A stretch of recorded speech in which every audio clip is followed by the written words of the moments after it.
Hi, my name is Bevan Jackett, and I'm a reading teacher at Murphy Junior High. Today I've chosen the book Cinnamon for you by Neil Gaiman. I chose this book because I love tigers. In fact, before I was married, my last name was Tiger. Please enjoy this wonderful story with beautiful pictures by Divya Srinivasan. Cinnamon.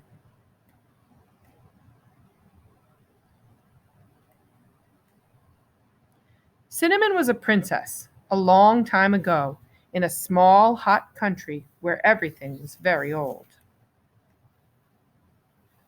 Her eyes were pearls, which gave her great beauty, but meant she was blind.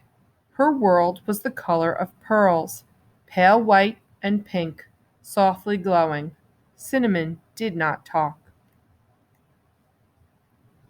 Her father and mother, the Raja and Rani, offered a room in the palace, a field of stunted mango trees, a portrait of the Rani's aunt executed on hardwood in enamels, and a green parrot to any person who could get Cinnamon to talk.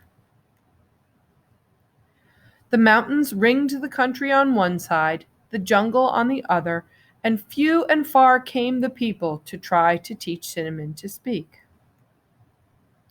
But come they did, and they stayed in the room in the palace, and cultivated the field of mango trees, and fed the parrot, and admired the portrait of the Rani's aunt, who was quite a celebrated beauty in her day, although she was now old and crabbed and pinched with age and disappointment. And eventually they went away frustrated and cursing the silent little girl. One day a tiger came to the palace. He was huge and fierce, a nightmare in black and orange, and he moved like a god through the world, which is how tigers move. The people were afraid. "There is nothing to be frightened of," said the Rajah. "Very few tigers are man-eaters." "But I am," said the tiger. The people were much amazed that the tiger could speak, although it did nothing whatsoever to quell their fear. "You might be lying," said the Rajah. "I might be," said the tiger, "but I am not. Now, I am here to teach the girl cub to talk." The Rajah consulted with the Rani, and despite the urgings of the Rani's aunt, who was of the opinion that tigers should be driven out from the city with brooms and sharp sticks, the tiger was shown to the room in the palace, and given the enamel painting and the deeds to the mango field, and he would also have been given the parrot if it had not squawked and flown to the rafters, where it stayed and refused to come down. Cinnamon was shown into the tiger's room. "There was a young lady from Riga," squawked the parrot from high in the rafters, "who went for a ride on a tiger. They came back from the ride with the lady inside and a smile on the face of the tiger."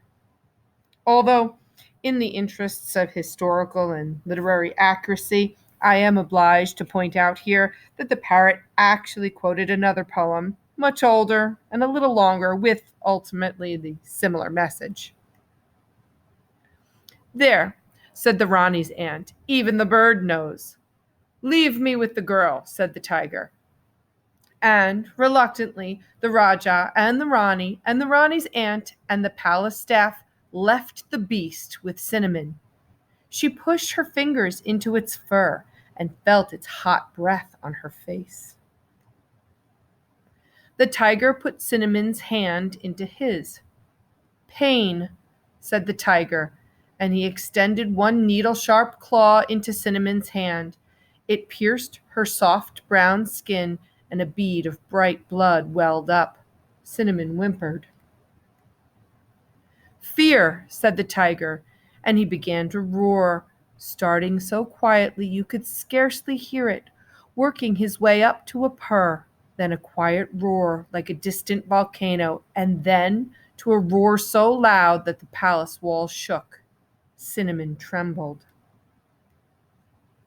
"Love," said the tiger, and with his rough, red tongue, he licked the blood from Cinnamon's hand and licked her soft brown face. "Love?" whispered Cinnamon in a voice wild and dark from disuse. And the tiger opened his mouth and grinned like a hungry god, which is how tigers grin. The moon was full that night.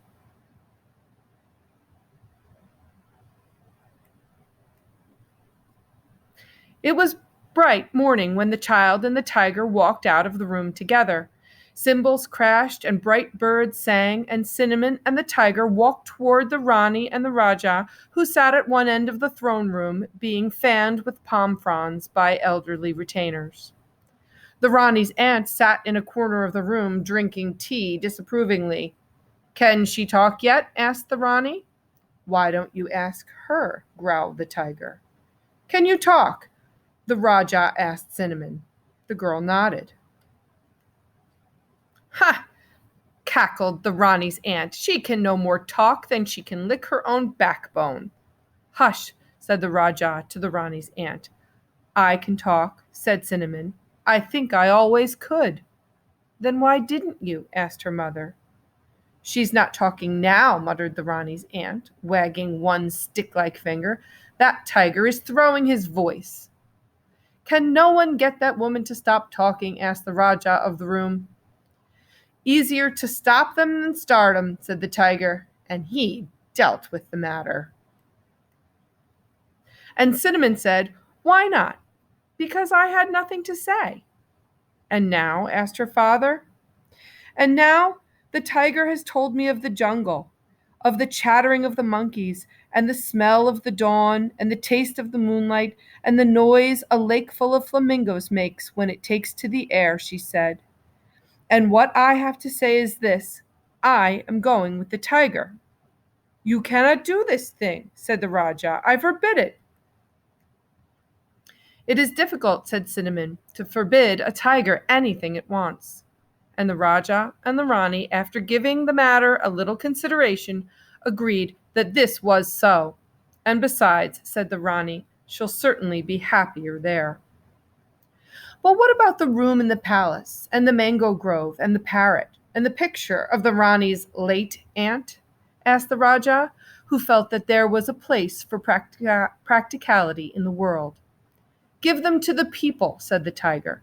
And so an announcement was made to the people of the city that they were now the proud owners of a parrot, a portrait, and a mango grove, and that the Princess Cinnamon could speak, but would be leaving them for a while to further her education. A crowd gathered in the town square, and soon the door of the palace opened, and the tiger and the child came out. The tiger walked slowly through the crowd, with the little girl on his back, holding tightly to his fur, and soon they both were swallowed by the jungle, which is how a tiger leaves. So in the end, nobody was eaten, save only the Rani's elderly aunt, who was gradually replaced in the popular mind by the portrait of her, which hung in the town square and was thus forever beautiful and young.